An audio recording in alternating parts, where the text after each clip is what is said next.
Paano nga ba solusyonan kapag nabiktima ka ng isang hijacker? Ako nga pala si Ed, isang food panda rider. At ngayon, solusyonan na natin yung gantong klaseng problema. Kamakailan nga ay nagpost ako tungkol sa pagbiktima sa akin ng isang hijacker. Kung saan ay umabot nga ito sa TikTok ng 258,000 views at 169,000 views naman doon sa Blue Up. At nun ko nga napagtanto na napakarami pa rin binibiktima ang mga hijackers na to. At sa tulong ng ating food panda communities at sa tulong na rin nitong ni Pops, ang veteranong food panda rider na veteranong-veterano na pagdating sa mga ganito. Tara, magsimula na tayo. Ngayon, nagkaroon ka ng booking. Pupunta ka ngayon sa vendor para pick upin yung pagkain. Ngayon, pagpunta mo sa vendor, sasabihin wala na yung pagkain na pick up na ng ibang rider.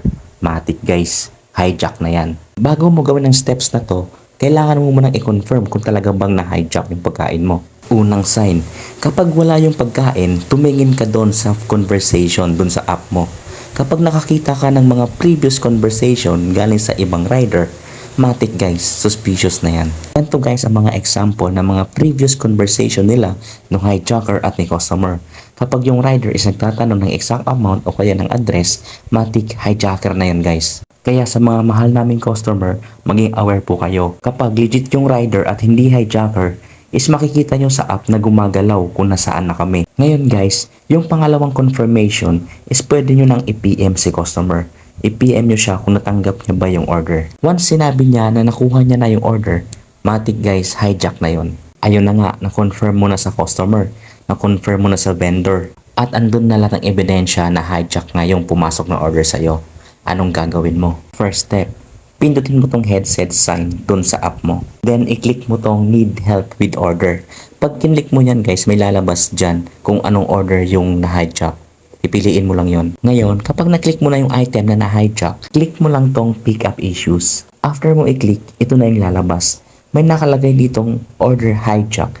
Pero wag na ito yung piliin mo kasi pag ganito daw, hindi daw masusolusyonan. According kasi sa mga veterano, nung ito yung pinipili nila, minsan is sila pa daw yung nababaliktad. Makakancel nga yung order kasi yung hijacker is makakapagpatuloy pa rin. Tapos minsan is yung account mo yung marirestrict ng mga ilang araw. So piliin mo yung vendor cannot prepare the order. Bakit yon? Kasi hindi na nila ma-prepare dahil na-delivered na. Yun yung point ng sumbong na to. After nun, lalabas na to guys. Magta-type ka lang dito. Bahala na kahit English kalabaw pa yan. Basta masabi mo lang yung point mo. Sabihin mo lang dito is the vendor is refusing to do the order for it was taken by the first rider and delivered it already. Pagka-send mo nyan, start chat mo lang tapos may makakausap ka ng live agent. Minsan si agent tatawag yan sa vendor kung totoo ba.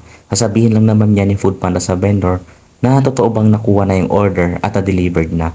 So makipagtulungan ka sa vendor, sasabihin ng vendor na yes, na-delivered na at nakuha na ng unang rider. After nun guys, kapag successful na, kapag completed na, okay na, yari na si hijacker sa time na yon. Alam nyo kung bakit? Halimbawa, ang na-hijack ni hijacker is worth 3.5. Yung 3.5 na yon is after mo magsumbong, mag-a-adjust yon dun sa wallet mo. Tapos dun sa part ni hijacker, mag-negative 3,500 siya. At ang maganda pa dun guys, yung delivery fee na ginawa ng hijacker is mapupunta sa'yo. Kumbaga, gumastos siya ng gas at nag-effort pa siya. Tapos yung delivery fee mapupunta sa account mo. At ang satisfying pa dito guys is yung account ni hijacker ay malaki ang posibilidad na ma-offboard or maban na sa Foodpanda. Which is maganda. So ayun lang, sana nakatulong. Salamat nga pala sa Foodpanda communities sa pag-share ng tips na to. So ayun guys, kita-kita na lang sa kalsada.